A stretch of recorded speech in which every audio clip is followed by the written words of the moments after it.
تصور کریں یہ ہے 19ویں صدی کا آخری دور۔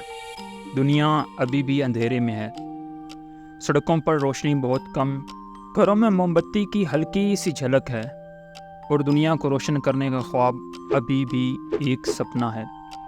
لیکن ایک شخص کا شوق اور جنون جلد ہی تاریخ کو ہمیشہ کے لیے بدل دینے والا تھا۔ وہ تھا تھامس ایڈیسن۔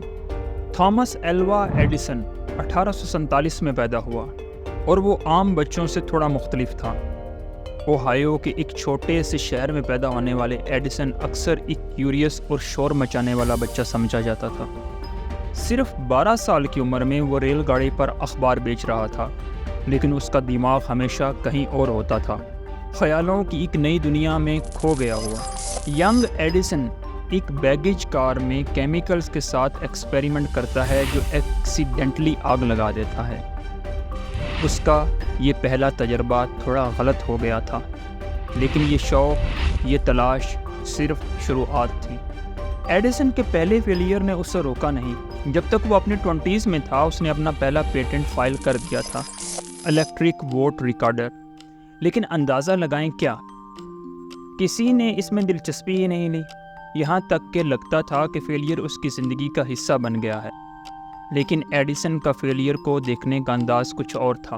ایڈیسن کہتے ہیں، میں نے کبھی فیل نہیں کیا، میں بس 10,000 ایسے طریقے ڈھونڈ لیے ہیں جو کہ کام نہیں کرتے۔ پھر وہ پل آیا جو دنیا کو ہمیشہ کے لیے بدل دے گا، الیکٹرک لائٹ بلب۔ سالوں تک لوگ کوشش کرتے رہے کہ ایک سسٹینیبل، لمبے عرصے تک چلنے والا لائٹ سورس بنائیں، لیکن ایڈیسن الگ تھا۔ اس کو اپنی محنت پر یقین تھا۔ اس کو لگتا تھا کہ اگر وہ بس لگاتار تجربات کرتا رہا تو وہ صحیح میٹیریل ڈھونڈ لے گا، اور ہزاروں تجربات اور ناکامیوں کے بعد آخر کار اس نے وہ چیز ڈھونڈ ہی لی، کاربونائزڈ بیمبو۔ اس تاریخی دن بلب 13 گھنٹے تک جلتا رہا۔ دنیا نے پہلی دفعہ ایک نئے دور کا آغاز دیکھا۔ ایڈیسن نے صرف ایک کام کرنے والے لائٹ بلب نہیں بنایا، بلکہ انسانیت کو روشنی کا تحفہ بھی دیا۔ لیکن لائٹ بلب صرف ایک شروعات تھی۔ اپنی زندگی کے دوران ایڈیسن نے 1000 سے زیادہ پیٹنٹس اپنے نام کیے۔ اس کی ایجادات میں ساؤنڈ ریکارڈنگز، موشن پکچرز اور حتیٰ کہ الیکٹرک پاور جنریشن بھی شامل تھا۔ اس نے ہمیں فونوگراف دیا، موشن پکچر کیمرہ دیا، اور پہلی دفعہ پریکٹیکل الیکٹرک گرڈ کا تجربہ دیا۔ تصور کریں اگر یہ سب نہ ہوتا۔ جی ہاں، بالکل اسی طرح اندھیرا ہوتا۔ لیکن ایڈیسن کی اصل خوبی صرف اس کی ایجادات نہیں تھی، بلکہ اس کا طریقہ کام تھا۔ اس نے ایک دفعہ کہا تھا، جینیس 1% انسپریشن اور 99% محنت کرتا ہے۔ ایڈیسن کے لیے بات صرف اتنی تھی کہ وہ سب سے زیادہ کام کریں اور سب سے زیادہ ہمت رکھیں۔ ظاہر ہے ایڈیسن کا ہر کام آسان نہیں تھا۔ سائنس کی تاریخ میں سب سے مشہور مقابلہ تھا ایڈیسن اور نیکولا ٹیسلا کے درمیان۔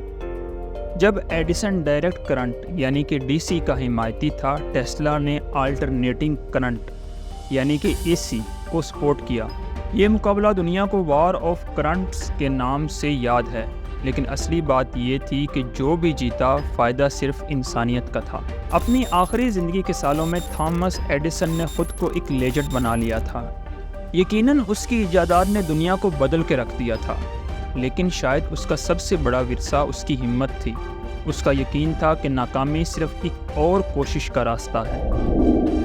آج جب بھی آپ ایک لائٹ سوئچ کو آن کرتے ہیں، ریکارڈڈ میوزک سنتے ہیں یا ایک مووی دیکھتے ہیں، آپ دنیا کو ایڈیسن کی آنکھوں سے دیکھ رہے ہوتے ہیں۔ اس کی ایجادات صرف دنیا کو نہیں بلکہ مستقبل کو بھی بدل چکی ہیں، اور یہ سب ایک شخص کی تلاش ایجاد سے شروع ہوا تھا۔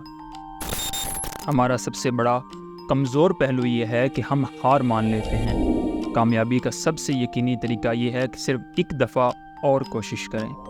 تو جب بھی آپ کسی چیلنج کا سامنا کریں، تھامس ایڈیسن کو یاد رکھیں، وہ شخص جس نے دنیا کو روشن کیا، ایک ناکامی کے بعد دوسری ناکامی سے۔ اگر آپ کو تھامس ایڈیسن کی کہانی انسپائرنگ لگی تو لائک کریں، شیئر کریں اور سبسکرائب کریں، ایسی اور بھی مزید کہانیوں کے لیے جنہوں نے دنیا کو انسپائر کیا۔ ہماری اگلی ویڈیو آنے تک اپنا اور اپنے پیاروں کا ڈھیر سارا خیال رکھیے گا. تب تک کے لیے اللہ نگہبان.